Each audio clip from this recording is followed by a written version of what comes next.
نہیں نہیں جناب، یہ جھوٹ بول رہے ہیں۔ پہلے دن سے میں ان کے ساتھ رابطے کی کوشش کرتا رہا کہ معاملات حل ہو جائے، اور کسی طریقے سے حل ہو جائے، کوئی اس میں جو ہے نا جس طرح خرابی پیدا ہوئی یہ نہ ہو۔ لیکن یہ پہلے دن سے ان کے تیور جو تھے وہ بالکل بتا رہے تھے کہ انہوں نے تحریک کے اوپر ظلم کرنا ہے۔ تو جب انہوں نے آپریشن کیا تب بھی میں نے وزراء کو ویڈیوز بھجوائے اور ان کو فون کیے، انہوں نے فون نہیں اٹھائے۔ پھر بعد میں لیٹ ٹائم مولانا ثناء اللہ نے خود فون کیا کہ یہ کیا معاملات ہے، یہ میں نے ویڈیوز دیکھے ہیں۔ میں نے کہا عجیب بات ہے، اس طرح وہ دوسرے وزراء بھی کہہ رہے کہ ہمیں تو علم میں نہیں ہے، مطلب ایک طرح سے نااہلی کا ثبوت بھی دے رہے تھے اور میرے خیال میں مذاق بھی کر رہے تھے ہمارے اوپر۔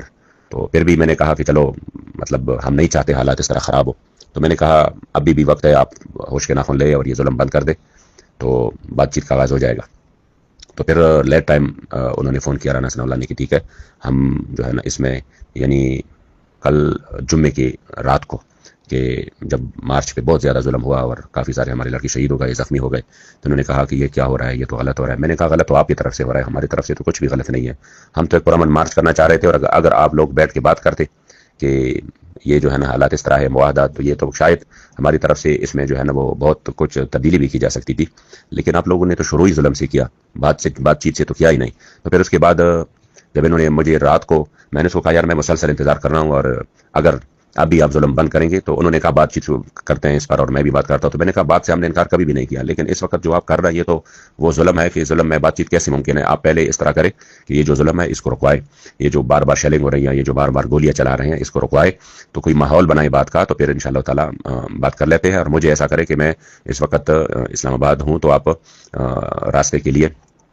جو ہے نا تھوڑا سا مجھے ہیلپ کرے تاکہ میں ادھر پہنچ جاؤں۔ اور فوراً جو ہے نا وہ میں امیر صاحب سے بھی میں نے بات کی، واٹس ایپ پہ میں نے بات کی امیر صاحب سے، تو انہوں نے بھی یہ نہیں کہا کہ ہم بات چیت کر ہی نہیں رہے۔ انہوں نے کہا کہ جب یہ ظلم کر رہے ہیں اس طرح، تو اس میں کس طرح بات چیت ہوگی؟ میں نے کہا انہوں نے رات کے 1 بجے مجھے وہ دی ہے کہ اب مزید ہم کوشش کرتے ہیں کہ یہ فورس کے جو حملے یہ رکوائے۔ لیکن جب ان سے یہ بات چیت ہو گئی تو پھر میں نے کہا ٹھیک ہے، میں صبح پہنچ جاتا ہوں، اور انشاءاللہ تعالی آپ سے مل کے آپ کی اجازت کے بعد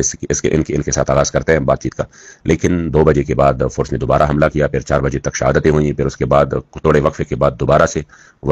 یعنی ایک وحشتناک اور بربریت اور ظلم کی وہ داستان رقم کی کہ جب آپ دیکھ رہے ہیں بہت سارے ہمارے بندے شہید ہو گئے، زخمی ہو گئے، بہت بڑا ظلم انہوں نے کیا۔ اور آگے سے پھر ان کے فون بند جا رہے تھے، تو مطلب ان کا مسلسل دھوکہ، فراڈ، کبھی یعنی کس حوالے سے کبھی کس حوالے سے، مطلب یہ نہ بات چیت میں مخلص ہے۔ یہ جو خود طلال چودھری مکمل طور پہ جھوٹ بول رہا تھا، کوئی اس طرح کی بات نہیں ہے کہ ہم نے کبھی بات چیت سے انکار کیا ہو، یا ہم نے یہ کہا ہو کہ نہیں نہیں ہم نے۔ ظاہری بات ہے اگر یہ بیٹھ جاتے اور بات کرتے تو شاید اگر معاہدہ ہو جاتا تو ہمارا پلان جو ہے نا جس طرح پوری دنیا میں ہوا تھا، تو ہم بھی کسی جگہ جا کے جو ہے نا شکر بجا لاتے اور ان کے ساتھ اظہار یکجہتی کر لیتے۔ لیکن انہوں نے اس انداز سے، یعنی اتنا عجیب طریقے سے اس کا آغاز کیا کہ بس بالکل مکمل فرعونیت اور ظلم کے ساتھ۔ تو فی الوقت تک تو صورتحال اس وقت تک یہی ہے۔